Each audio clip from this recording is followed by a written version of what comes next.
Hello and welcome friends, आपका अपना और प्यारा सा यूट्यूब चैनल राज क्लास के एक नए वीडियो में आपका स्वागत है।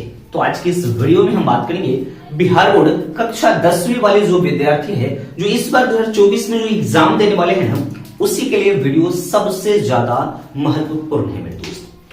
तो इस वीडियो में हम बात करेंगे क्लास 10th की जो हिंदी सब्जेक्ट है ना, इसी की महत्वपूर्ण जो प्रश्न है उसी के बारे में हम बात करेंगे, क्योंकि हम हर एक सीरीज हर एक वीडियो में हम आपके लिए 10-10 महत्वपूर्ण प्रश्न जो लाएंगे ना आपके बोर्ड एग्जाम के लिए, सबसे ज्यादा जरूरी और सबसे ज्यादा महत्वपूर्ण होगा मेरे भाई। अगर से हम जो वीडियो का सीरीज में आपको जो दे रहा हूं, अगर उस वीडियो की सीरीज को पूरा कंप्लीटली देखते हैं और उस पर इंप्लीमेंट करते, इसके क्वेश्चंस को आप उतारते हैं, उसका आंसर अपने आप खुद से देते हैं, क्योंकि आपका तो सिलेबस ऑलरेडी कंप्लीट हो चुका होगा। जहां पर आप पढ़ रहे होंगे, ऑफलाइन पढ़ रहे होंगे या ऑनलाइन पढ़ रहे होंगे, वहां पर आपको कंप्लीट पूरी सिलेबस करा दी गई होगी। तो इसका क्वेश्चंस मैं आपको बता रहा हूं सिर्फ, और आंसर भी समझाते चलूंगा कुछ, और इसका आंसर तो आपने पहले से किया होगा, और इसी क्वेश्चन को आप टिक मार्क कर लीजिएगा और उसी को ज्यादा इंप्लीमेंट कीजिए, ज्यादा याद कीजिए। मैं विश्वास दिलाता हूं कि आपके बोर्ड एग्जाम में बहुत बेहतर रिजल्ट आएंगे मेरे प्यारे दोस्त। तो अगर जे आप हमारे चैनल पर नए हैं तो चैनल को सब्सक्राइब कर लीजिएगा, बेल नोटिफिकेशन को ऑन कर लीजिएगा, ताकि मेरे वीडियो का नोटिफिकेशन मेरे दोस्त सबसे पहले आपको मिलता रहेगा। तो चलिए हम समझते चलते हैं। पहला क्या है कि खोखा किन मामलों में अपवाद था, यानी जो खोखा है ना वह किन मामलों में अपवाद था। तो खोखा दर्शन साहब का एक लड़का था, विग्रैल बेटा था, तो वही खोखा है किन मामलों में। तो खोखा अपने जीवन के नियमों के मामलों में अपवाद था, यानी इनका जन्म तब हुआ। अपवाद कहने का मतलब कि कोई आदमी अपवाद कब होता है, जब किसी चीज की आने की उम्मीद नहीं रहती तब वह आ जाता है, तो उसको हम कहते हैं कि यह एक अपवाद है, एक्सेप्शन है। तो अपवाद यानी खोखा किन मामलों में अपवाद था, तो खोखा अपने जीवन के नियमों के मामलों में अपवाद था, क्योंकि सेन साहब की बेटे होने की कोई उम्मीद बाकी नहीं रहती थी, तब खोखा का जन्म हुआ था। और खोखा के लिए घर में कोई नियम नहीं था, इसके बहाने के लिए घर में नियम लगे हुए थे, लेकिन इसके लिए कोई नियम नहीं था।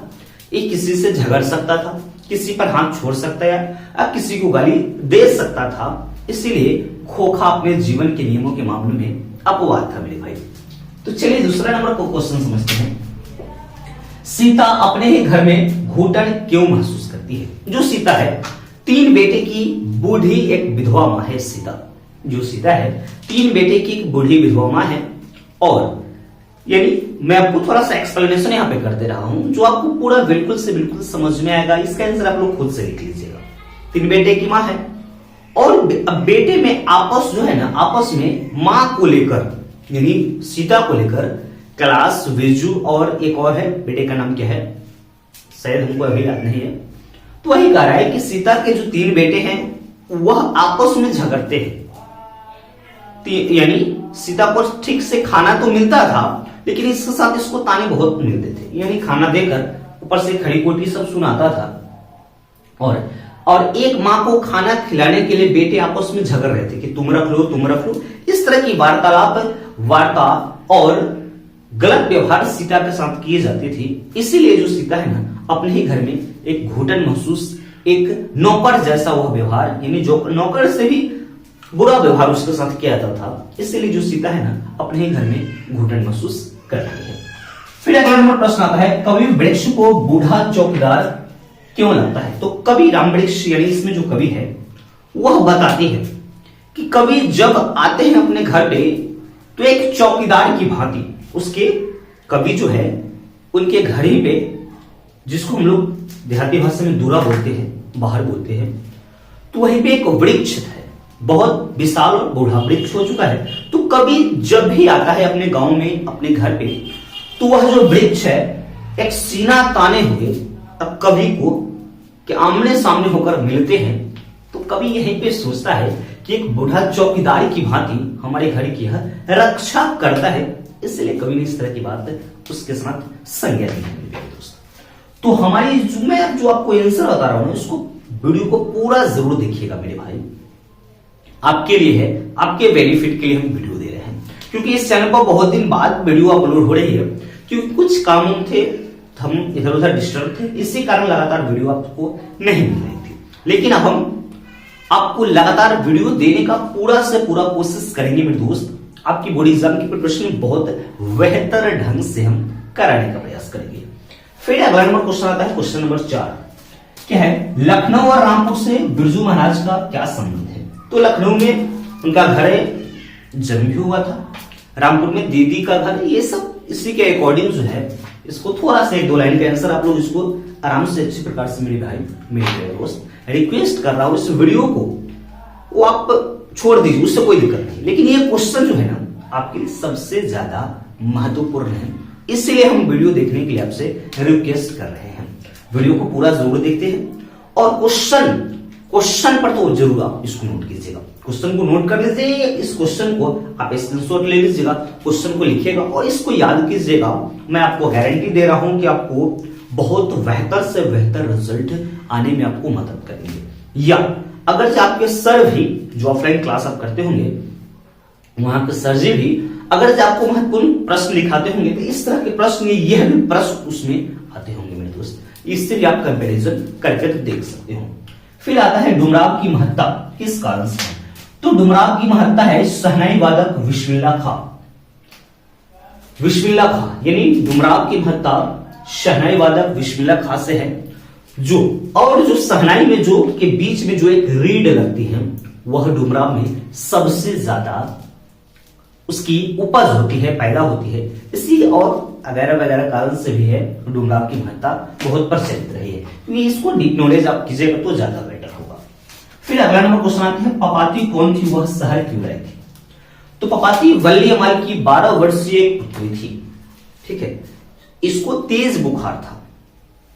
जब तेज बुखार गांव में होता है तो गांव के छोटे मोटे जो डॉक्टर है उनसे पपाती की मां जो वल्ली अमाल है उन डॉक्टर से वहां उसके गांव में एक प्राथमिक हेल्थ सेंटर होते हैं, तो वहां पर जाकर वो अपने बेटी के इलाज करवाती है। तो वहां के डॉक्टर बोलते हैं तेज बुखार होने के कारण डॉक्टर को कुछ समझ में नहीं आया होगा या कुछ दूसरी बीमारी के कारण डॉक्टर कहते हैं कि इसको जल्दी शहर में एक बड़े अस्पताल में आपको दिखानी होगी और वहां पे चलिए, ठीक है। वह शहर क्यों लाई गई थी? डॉक्टर वहां के प्राइमरी हेल्थ सेंटर के डॉक्टर ने कहा कि इसको जल्द ही इसको बड़े डॉक्टर से यानी शहर में किसी डॉक्टर से दिखाने होंगे, इसी कारण से वह शहर लाई गई थी क्योंकि उसके पास मेनिंजाइटिस रोग था, तेज बुखार वाली बीमारी। फिर 7 नंबर प्रश्न आता है, बहुले सास को मनाने के लिए कौन सा तरीका अपनाती है। तो बहुले सास को मनाने के लिए समझिए एक तरह से षड्यंत्र, एक तरह से प्रचंड रचती है, षड्यंत्र रचती है। क्या? तो अपने बेटे को सिखलाती है कि तू दादी के पास जा, दादी तुम्हें मिठाइयां देगी, अगर से हम बुलाते हैं तो नहीं आना मेरे पास, दादी से जिद करना कि हम तुम्हारे पास ही रहेंगे, अपनी मां के पास नहीं जाएंगे। इस तरह की बात वो अपने बेटे को सिखलाती है बहू, और बेटा भी खूब राजी हो जाता है कि दादी के पास रहेंगे तो खूब मिठाइयां भी मिलेगा, राजी हो जाता है और वह दादी के अपनी मां के पास आने नहीं चाहता है और दादी के पास रहने की जिद कर लेती है, जिद कर लेता है और वहीं से वह जो झगड़े की जो जड़ होती है वह समाप्त हो जाती है और सास वहां पर मान जाती है, बहू के साथ भी रहने लगती है। सब है। तो यह जो हम 7 प्रश्न के बारे में कह दोस्त बात हैं, तो प्रश्नों का उत्तर तो आप बिल्कुल अच्छी प्रकार से समझ गए होंगे और इस प्रश्न को तो नोट डाउन कीजिएगा और इस जो वीडियो है इस वीडियो को अपने दोस्तों के पास एक बार जरूर से जरूर शेयर कीजिएगा, उन्हीं दोस्तों को पास शेयर कीजिएगा, उन्हीं रिश्तेदार के पास शेयर कीजिएगा जो क्लास 10th का प्रिपरेशन कर रहे हैं, तैयारी कर रहे हैं, सिर्फ उन्हीं के पास भेजिएगा क्योंकि उनके लिए महत्वपूर्ण है और किसी के लिए महत्वपूर्ण नहीं है। जो क्लास 10th की प्रिपरेशन कर रहा है, इस बार एग्जाम देने वाले हैं, उन्हीं के लिए सबसे ज्यादा महत्वपूर्ण है मेरे प्यारे दोस्त। फिर अगला नंबर प्रश्न हम लेते हैं मेरे प्यारे भाई, क्या है, गांधी जी बढ़िया शिक्षा किसे कहते हैं और क्यों? इस तरह से प्रश्न आते हैं।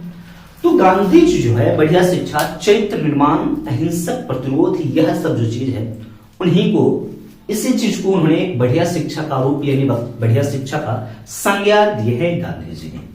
फिर आता है कि बिरजू महाराज के गुरु कौन थे, यानी 9 नंबर प्रश्न क्या आता है कि बिरजू महाराज जो जी है उनके गुरु कौन थे, उनका संक्षिप्त परिचय दे।